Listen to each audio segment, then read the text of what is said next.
Indonesia dicoret dari daftar negara berkembang oleh pemerintah Amerika Serikat. Kebijakan tersebut dikeluarkan oleh Amerika Serikat pada tanggal 10 Februari 2020 kemarin. Dampak kebijakan tersebut akan berpengaruh bagi perlakuan berbeda dan spesial dalam hal perdagangan.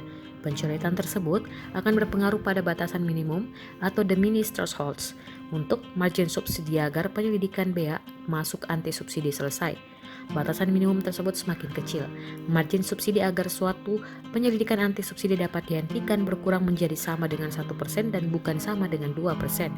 Ujar Direktur Pengamanan Perdagangan Kementerian Perdagangan Pratnyawati saat dihubungi kontan.co.id Jumat 21 Februari 2020. Meski begitu, Indonesia perlu untuk berhati-hati terkait hal tersebut.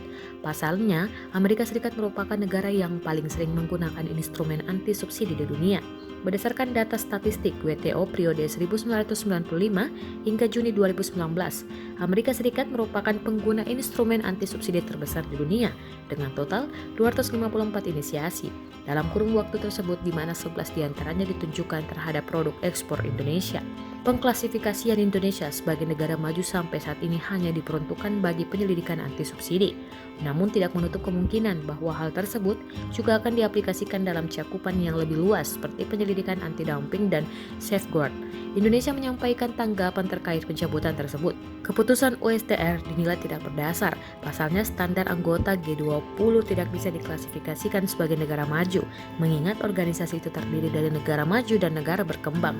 Pendapat per kapita Indonesia juga masih di bawah $12.375 Amerika Serikat.